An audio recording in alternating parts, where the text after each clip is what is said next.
ईअं कीअं पंहिंजो तोखे दरिया ॾींदासीं, दरिया ॾींदासीं।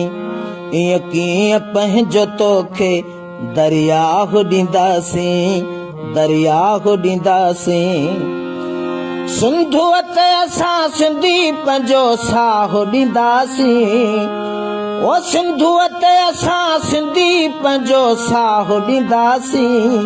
ईअं कीअं पंहिंजो तोखे दरिया ॾींदासीं, दरिया ॾींदासीं। ज़ोरी न मढ़ियो का बि नई जंग असां ते,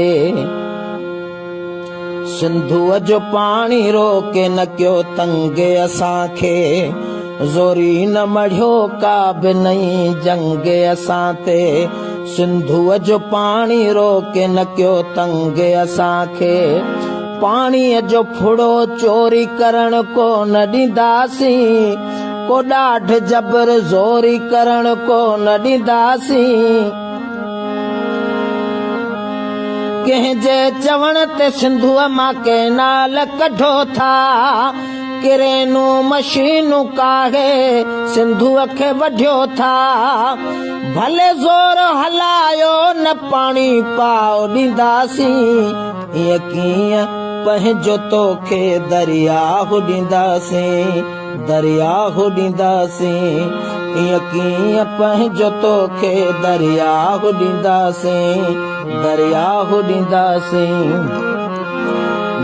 जी ज़ुल्म जी सिंध ते छालाए सड़न था, सिंध धरतीअ जूं ज़मीनूं गैराबाद करन था। टे हिसा पाणी अॻु में ई पंजाब खणे थो, हिकु ढुक मिले थो सिंध खे सो बि न बणे थो। किथां जो आहे इंसाफ़ ही किथां जी अदालत, हिकु सूबो प्यारो वेठी करे आछो रियासत। सिंधूअ जे हक़नि ते न करण काह ॾींदासीं, ईअं कीअं पंहिंजो तोखे दरिया ॾींदासीं, दरिया ॾींदासीं। ईअं कीअं पंहिंजो तोखे दरिया ॾींदासीं, दरिया ॾींदासीं।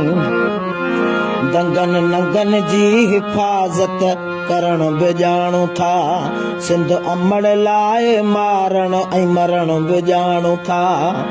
दंगन नंगन जी हिफ़ाज़त करण बि ॼाणूं था, सिंध अमड़ लाइ मारण ऐं मरण बि ॼाणूं था। हीअ सिंध निधण की न की आहे काला वारिस, 7-8 करोड़ सिंधी ठही हिन सिंध जा वारिस। जाॻिया थई पहवार गुल जवान जाॻिया थई, ओ तारीख़ 5000 साल जा ही भाॻिया थई। 7 नस्लूं यादि कंदी अहिड़ो ताव ॾींदासीं, ईअं कीअं पंहिंजो तोखे दरिया ॾींदासीं, दरिया ॾींदासीं। ईअं कीअं पंहिंजो तोखे दरिया ॾींदासीं, दरिया ॾींदासीं।